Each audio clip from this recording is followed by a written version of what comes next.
Está começando mais um programa Evidências, sempre em busca de fatos que comprovem a veracidade histórica da Bíblia Sagrada. Na semana passada, iniciamos uma apresentação resumida da história dos judeus, um dos povos mais influentes de toda a história e de onde saiu o cristianismo. Ali vemos como este povo teve participação direta na preservação das verdades divinas e como, através de um homem chamado Abraão, Deus fez surgir a linhagem que traria ao mundo o Messias Salvador. Também vimos como os patriarcas, antes nômades e pastoralistas, deixaram a vida do deserto para fixarem-se nas terras de Canaã. Antes disso, porém, eles se mudam provisoriamente para o Egito e lá são muito bem tratados, até que um novo faraó sobe ao poder e os oprime com mão de ferro. Os hebreus, a partir de então, são reduzidos à mais terrível forma de escravidão. Essa opressão dura centenas de anos, até que Moisés surge no Egito e os liberta dali. Os passos seguintes você se lembra. Eles caminham para Canaã, tomam posse da terra e a dividem também entre 12 tribos conforme os 12 filhos e netos de Jacó. Nós também explicamos no programa anterior que hebreu foi o primeiro apelido dado ao povo que era aplicado ao próprio patriarca Abraão. Mas depois que já estavam assentados na terra de Canaã, a terra prometida, eles passaram a ser mais conhecidos pelo nome de Israel, possivelmente em homenagem ao patriarca Jacó, que passou a se chamar Israel depois de sua vitória sobre o anjo do Senhor.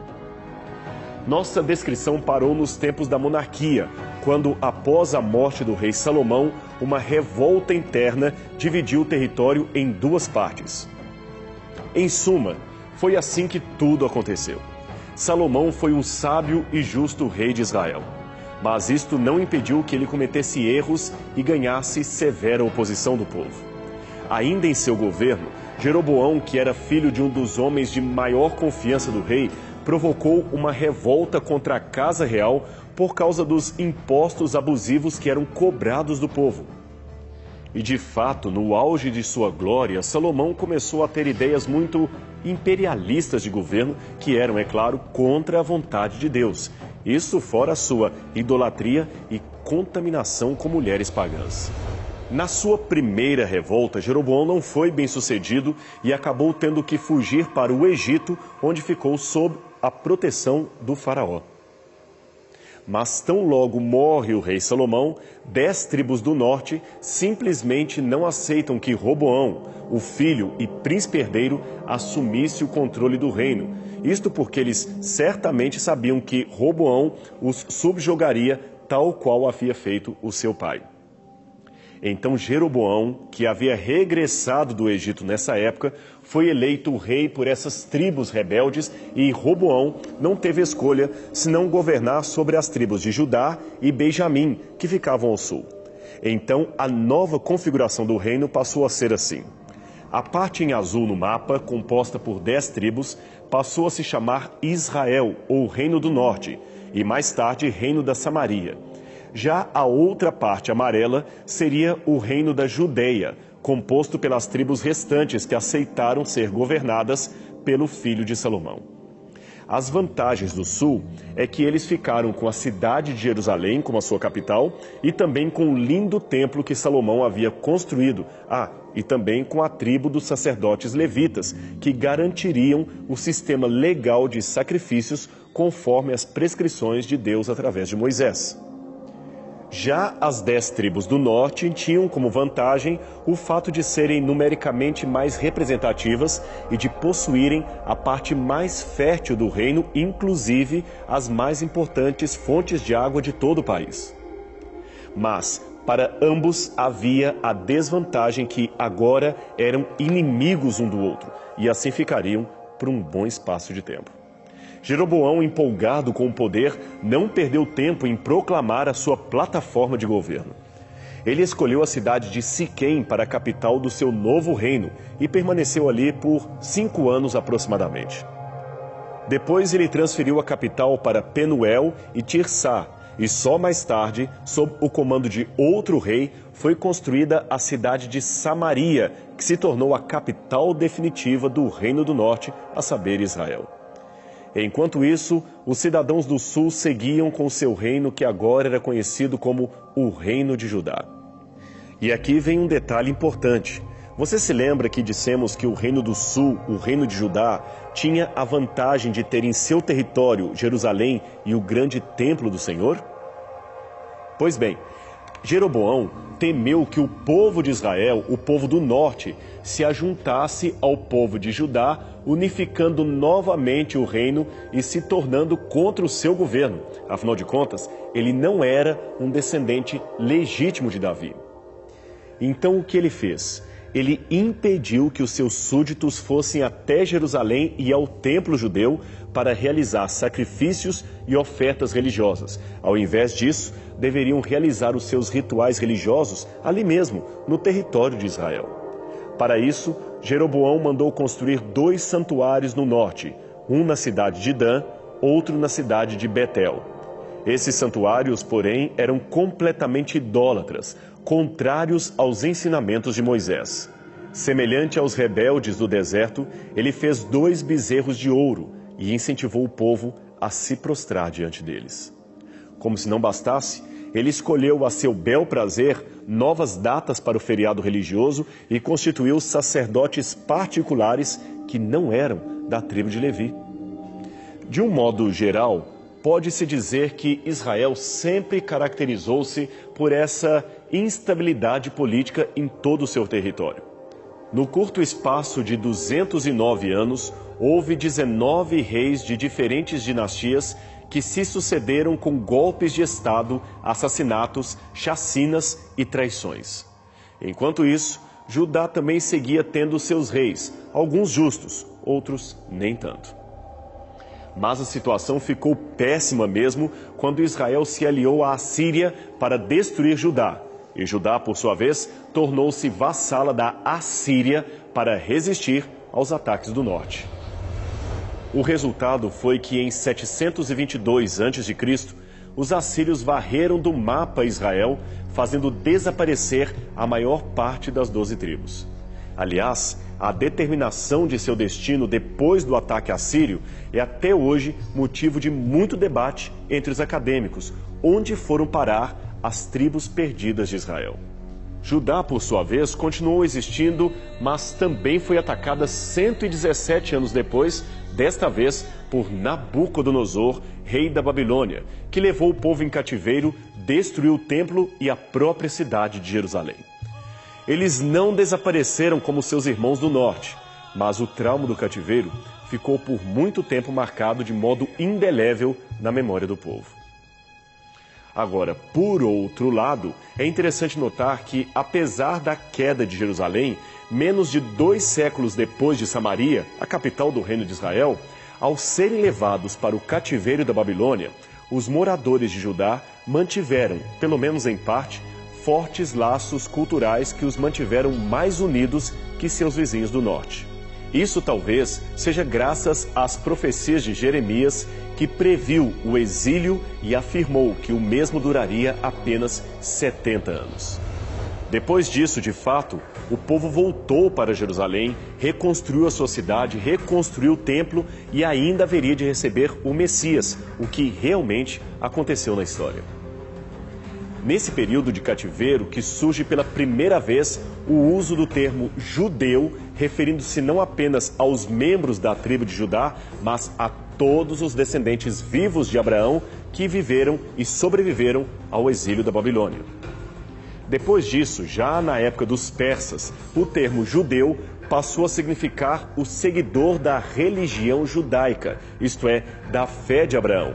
E muitos estrangeiros que se convertiam a essa fé semítica também passaram a se identificar como judeus ou membros espirituais da tribo de Judá. De certa forma, foi através da tribo de Judá que a tradição judaica se preservou, existindo com força até os dias atuais.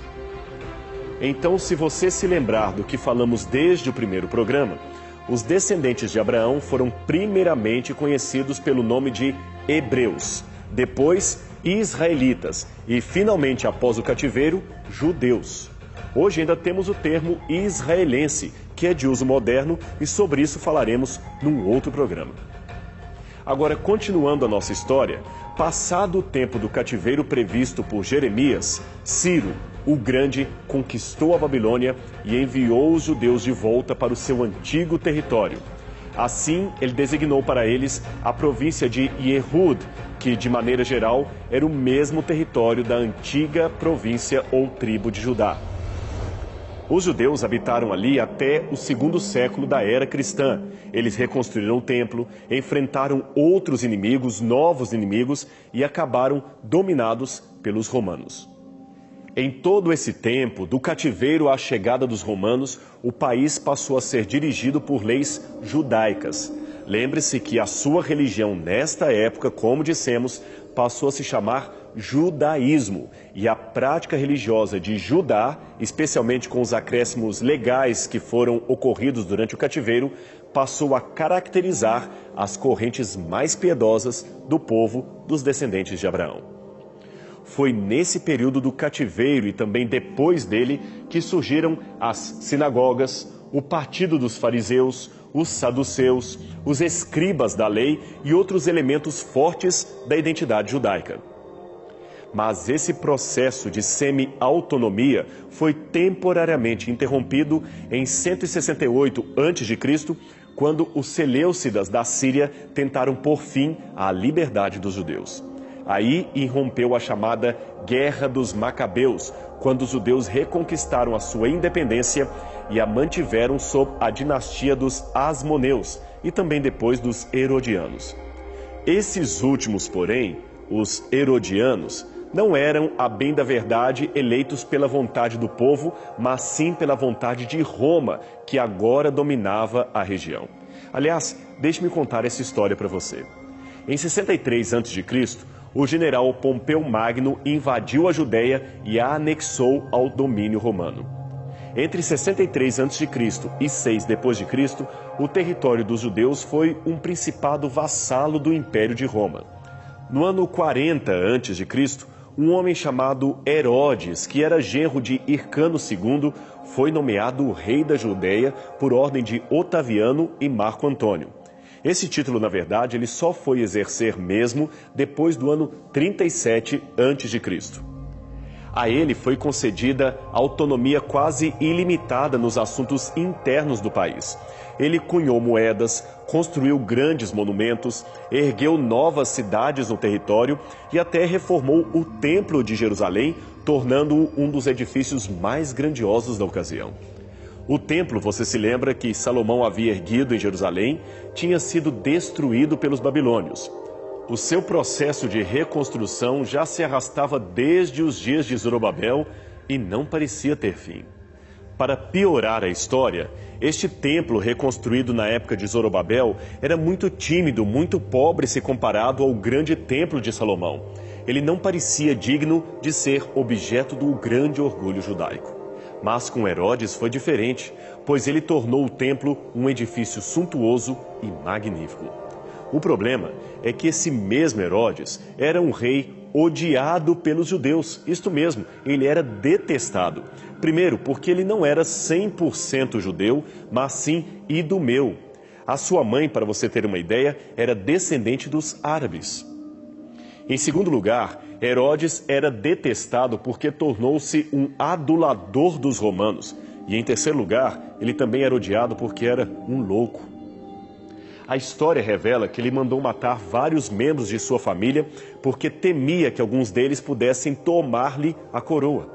Aliás, isso explica porque ele mandou matar os bebês de Belém apenas porque tinha medo de que uma criança dali tomasse o seu domínio. Quando Herodes morreu no ano 4 a.C., o seu território foi dividido em 3 principados e repartido entre os seus 3 filhos sobreviventes, a saber, Arquelau, Filipe e Herodes Antipas. Esse Herodes Antipas ficou com a parte da Galileia e Pérea demarcados em roxo no mapa.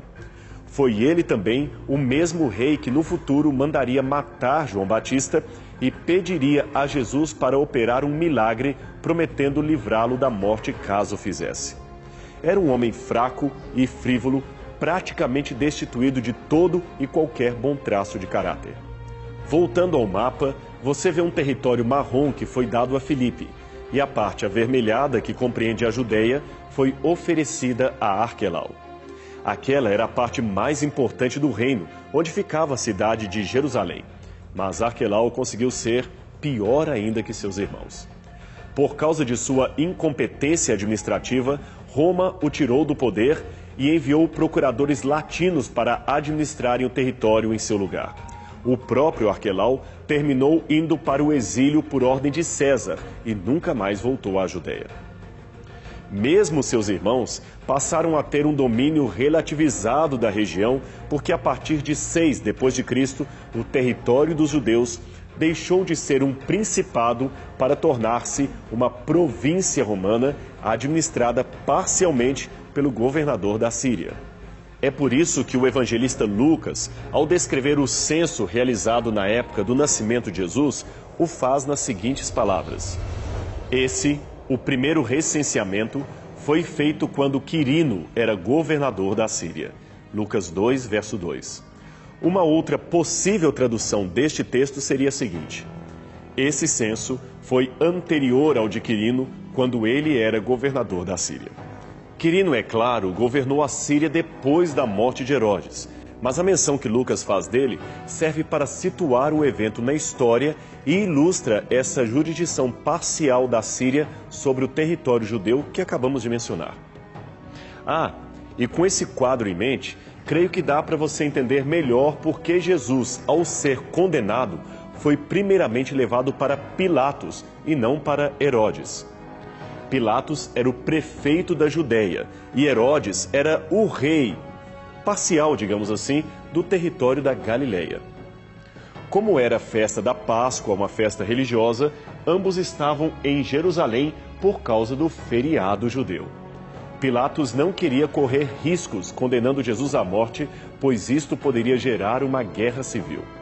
Então ele o enviou a Herodes, que depois de fazer umas perguntas tolas a Cristo, o enviou de volta a Pilatos, conforme relata o Evangelho. Então o tempo foi se passando e 39 anos depois desse episódio, isso é, da morte de Jesus, o belo templo judeu restaurado e ampliado por Herodes o Grande também foi terrivelmente destruído, desta vez pelos romanos. Aquele foi outro duro golpe na história dos judeus. Em Roma, é possível ver até hoje esse relevo no Arco de Tito, comemorando a destruição do Templo de Jerusalém, e esta moeda em especial de bronze foi cunhada com os dizeres Iudeia capta, isto é, Judeia capturada. Ela foi feita para relembrar a derrota dos judeus. Durante o período desse segundo templo, o Sinédrio era a autoridade máxima judiciária do povo. O seu conselho reunia 71 membros e ficava em Jerusalém. Mas depois da destruição do templo e da cidade, esse mesmo Sinédrio teve de se transferir para a cidade de Yavné, e a sua autoridade continuou sendo reconhecida até mesmo pelos romanos. Agora, sem Jerusalém e sem o templo, símbolo máximo da nação, uma grande parte dos judeus que já morava fora de Israel, desde os tempos da Babilônia, ficou ainda mais à mercê de costumes diferentes daqueles que moldavam a identidade e o caráter espiritual do seu povo. Muitas comunidades judaicas, é claro, continuaram bravamente mantendo seus costumes e as suas tradições, mas também muitas outras, para não serem mais perseguidas pelos não-judeus, começaram a mesclar os seus próprios costumes com aqueles do mundo pagão. Desde a época do domínio dos gregos e agora também sob o domínio dos romanos, muitas tentativas foram feitas para que os judeus adotassem os costumes de outras religiões, como, por exemplo, o culto ao imperador, o culto a César. Foi, aliás, no intuito de resistir a essa helenização do judaísmo que se levantaram líderes como Bar Corba. Ele, escondido nas cavernas, organizou um exército e lutou bravamente contra os romanos. Ele até chegou a cunhar moedas como esta, estampando o templo que eles sonhavam reconstruir em Jerusalém. Mas o imperador Adriano sufocou a rebelião.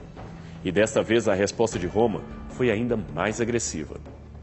Adriano expulsou praticamente todos os judeus que pôde da região de Israel e sobre as ruínas da cidade de Jerusalém mandou construir no mesmo lugar do antigo templo um santuário para Júpiter. Isto foi entre os anos 132 e 135 depois de Cristo. A própria cidade de Jerusalém foi então batizada com o nome pagão de Aelia Capitolina, e por muito tempo os judeus foram proibidos até mesmo de chegarem nas proximidades de sua antiga capital. Adriano mandou que toda uma guarnição de soldados romanos, a 10ª Legião, fosse para a cidade apenas para assegurar que os judeus não chegassem nem perto de seu perímetro urbano, ou do que sobrou dele. E como se não bastasse, o imperador ainda rebatizou a antiga terra de Canaã, a terra dos judeus, com o nome de Palestina. E Palestina é uma latinização do nome Terra dos Filisteus. O título, é claro, era uma provocação dos romanos. Foi, portanto, somente a partir daí que a região passou a se chamar Palestina. Logo, nunca houve o que alguns chamam de Palestina dos tempos de Jesus, pois a região simplesmente não tinha esse nome. Demoraria ainda muito tempo para que os judeus pudessem voltar para sua terra e recriar o seu país, o seu estado, o Estado de Israel. Mas o nosso tempo novamente está acabando e esta é uma parte da história que vamos ter de deixar para a semana que vem. Portanto, você quer saber como continua essa história dos judeus e como foi criado o Estado de Israel, a convivência nem sempre pacífica com os palestinos? Não perca a continuação aqui no programa Evidências, na sua TV Novo Tempo, o canal da Esperança.